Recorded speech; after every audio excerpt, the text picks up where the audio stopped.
ఈ రోజుల్లో మన స్కూల్ ఎడ్యుకేషన్ ఎలా ఉంది? కేవలం మార్కులు, యాక్టివిటీస్ ప్రదర్శించడం కోసమేనా? లేకపోతే పిల్లల్లో నిజమైన, శాశ్వతమైన జ్ఞానాన్ని నింపుతోందా? ఈరోజు మనం ఇదే కీలకమైన ప్రశ్న గురించి లోతుగా చర్చిద్దాం.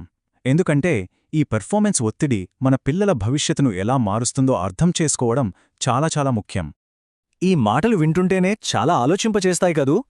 6వ తరగతిలో ఉన్న స్టూడెంటు 1వ తరగతి స్థాయి నాలెడ్జ్తో ఇబ్బంది పడుతున్నాడంటే అసలు సమస్య ఎక్కడ మొదలైంది? ఇక్కడ కనిపిస్తున్న ఈ మాటలే మన ఇవాల్టి విశ్లేషణకు పునాది అనమాట. అసలు ఈ పరిస్థితికి కారణాలేంటో ఇప్పుడు చూద్దాం. ఒకప్పుడు స్కూల్స్కి పేరు ఎలా వచ్చేది? అక్కడ చదువు, వచ్చే రిజల్ట్స్ బట్టి. కానీ ఇప్పుడు చూడండి, ఏసీ క్లాస్ రూమ్లు, పెద్ద పెద్ద బిల్డింగ్లు, బ్రాండింగ్, వీటికే ఎక్కువ ప్రాధాన్యత ఇస్తున్నారు. ఈ మార్పు వల్ల ఎడ్యుకేషన్ ఒక సేవలా కాకుండా ఒక బిజినెస్లాగా మారిపోయింది. మరి ఇది కస్టమర్ మోడల్ అనే ఒక కొత్త పద్ధతికి ఎలా దారితీసిందో ఇప్పుడు చూద్దాం. సరే, అసలు ఈ కస్టమర్ మోడల్ అంటే ఏంటి? సింపుల్గా చెప్పాలంటే స్టూడెంట్స్ని కస్టమర్లుగా చూడటం. అలా చూసినప్పుడు స్కూల్స్ ఫోకస్ అంతా చదువు మీద నుంచి బిజినెస్ వైపుకు వెళ్ళిపోతోంది. దీనివల్ల క్లాస్ రూంలో ఎలాంటి మార్పులొస్తాయో, పిల్లల చదువు మీద ఇది ఎంత పెద్ద ప్రభావాన్ని చూపిస్తోందో ఇప్పుడు చూద్దాం.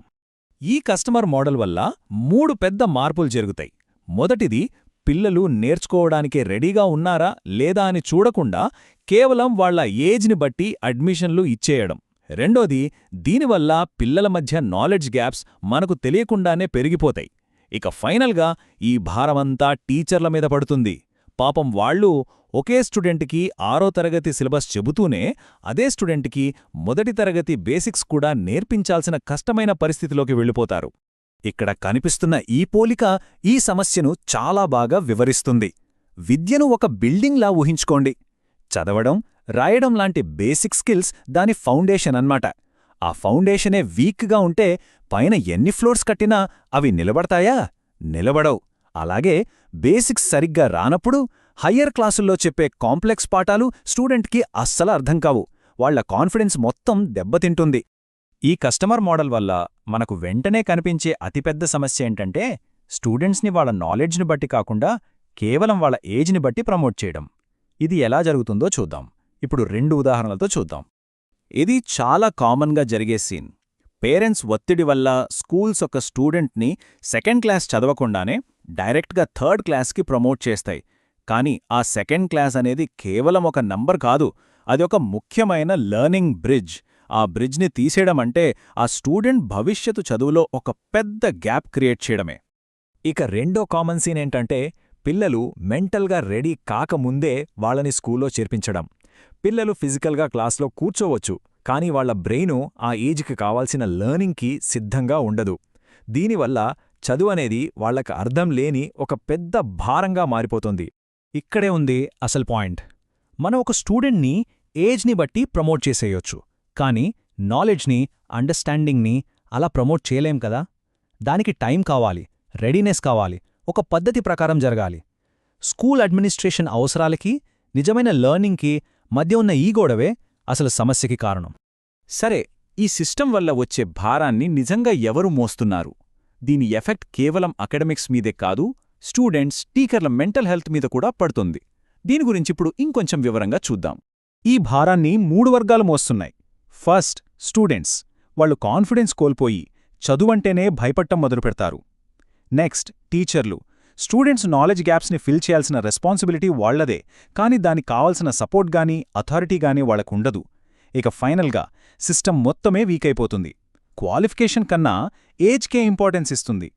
ఈ ఒత్తిడి వాతావరణంలో క్లాస్లో ఒక కొత్త రకం విద్యార్థులు తయారవుతారు. వాళ్లనే మనం సైలెంట్ యాక్టర్స్ అని పిలవచ్చు. అంటే వీళ్లకు అర్థం కాకపోయినా అర్థం అయినట్టు నటిస్తారన్నమాట. తమ వీక్నెస్ని బయట పెట్టకుండా క్లాస్లో ఇలాగొల్లా మేనేజ్ చేసేస్తారు. మరి పిల్లలు ఎందుకిలా ప్రవర్తిస్తారు? ఎందుకంటే తమకు అర్థం కాలేదని ఒప్పుకుంటే అవమానం పడాల్సి వస్తుందేమో, తిట్లు పడతాయేమో అనే భయం వాళ్లలో ఉంటుంది. అందుకే డౌట్ అడిగి క్లారిటీ తెచ్చుకోవడం కంటే సైలెంట్గా ఉండటమే సేఫ్ అని ఫీలవుతారు. వాళ్ళు నాలెడ్జ్ని సంపాదించేవాళ్లుగా కాకుండా నాలెడ్జ్ ఉన్నట్టు నటించేవాళ్లుగా మారిపోతారు. అసలు స్కూల్స్ ఎందుకు ఈ పర్ఫార్మెన్స్ బేస్డ్ సిస్టమ్ని ఎంకరేజ్ చేస్తున్నాయి? ఎందుకంటే ఈ రోజుల్లో కనిపించే విలువ అంటే విజిబుల్ వాల్యూకే డిమాండ్ ఎక్కువ. ఏంటి విజిబుల్ వాల్యూ? ఇప్పుడు చూద్దాం. స్కూల్ మేనేజ్మెంట్స్ దేన్ని ఈజీగా మార్కెట్ చేయగలవో దానికే విలువ ఇస్తాయి. స్టూడెంట్స్ ఇంగ్లీష్లో మాట్లాడే వీడియోలు, సోషల్ మీడియా పోస్టులు ఇవన్నీ కనిపించే విలువ. కానీ వీక్ స్టూడెంట్స్కి ఊపికగా పాఠాలు చెప్పడం, వాళ్ళ బేసిక్స్ని స్ట్రాంగ్ చేయడం ఇది కనిపించని విలువ. ఇదే అసలైన లెర్నింగ్. కానీ దీన్ని మార్కెట్ చేయడం కష్టం. అందుకే మేనేజ్మెంట్స్ కనిపించే వాటికే ఎక్కువ ప్రైజ్ ఇస్తాయి. ఈ కనిపించే విలువ కోసం ఒక సైకిల్ లాంటిది ఏర్పడిపోయింది. టీచర్ ఒక లైన్ చూపిస్తారు, స్టూడెంట్ దాన్ని కాపీ కొడతాడు, దాన్ని టీచర్ రికార్డ్ చేస్తారు, మేనేజ్మెంట్ సోషల్ మీడియాలో పోస్ట్ చేస్తుంది. ఈ ప్రాసెస్లో టీచింగ్కి పోస్టింగ్కి మధ్యలో లెర్నింగ్ అనేది ఒక పర్ఫార్మెన్స్గా, ఎడ్యుకేషన్ అనేది ఒక పబ్లిసిటీగా మారిపోతుంది. ఇది మనల్ని ఒక చాలా ముఖ్యమైన ప్రశ్నకు తీసుకువస్తుంది. మనం చూస్తున్నది అనుకరణ లేక నిజమైన అవగాహన? వీడియో కోసం ఒక లైన్ని తప్పు లేకుండా చెప్పడం అనేది అనుకరణ. కానీ అదే లైన్ని వేరే సిచ్యువేషన్లో సొంతంగా వాడగలగడమే నిజమైన లెర్నింగ్. కెమెరా ముందు జరిగేది కేవలం పర్ఫార్మెన్స్. కెమెరా ఆగిపోయాక మిగిలేదే అసలైన శాశ్వతమైన జ్ఞానం.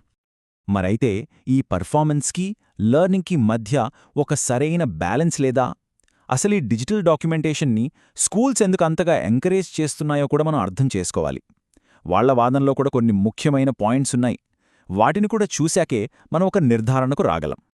స్కూల్ మేనేజ్మెంట్స్ చెప్పేదాంట్లో కూడా నిజముంది. ఈ డిజిటల్ ఫుట్ప్రింట్స్ అనేవి టీచింగ్కి ప్రూఫ్లాగా పనిచేస్తాయని, ప్రతి క్లాస్లో ఏం జరుగుతుందో తెలుసుకోవడానికి హెల్ప్ అవుతుందని వాళ్ళు వాదిస్తారు. అంతేకాదు, ఆన్లైన్లో కనిపించడం అనేది స్కూల్ మనుగడకు అవసరమని, ఇది టీచర్లని, స్టూడెంట్స్ని మోటివేట్ చేస్తుందని, వాళ్ల కెరియర్ గ్రోత్కి కూడా హెల్ప్ అవుతుందని వాళ్ళు నమ్ముతారు. కాబట్టి ఇక్కడ అసలు చర్చ డిజిటల్ పద్ధతులు కరెక్టా కాదా అని కాదు. మనం అడగాల్సిన అసలైన ప్రశ్న ఇది: ఈ డిజిటల్ ప్రూఫ్స్ అన్నీ క్లాస్ రూంలో జరుగుతున్న రియల్ లెర్నింగ్ని చూపిస్తున్నాయా, లేక లెర్నింగ్ జరిగినట్టు ఒక భ్రమను క్రియేట్ చేస్తూ దాని ప్లేస్ని రీప్లేస్ చేస్తున్నాయా? ఇదే మనం ఆలోచించాల్సిన విషయం. ఈ సమస్యకు పరిష్కారం ఈ మాటల్లోనే దాగి ఉంది.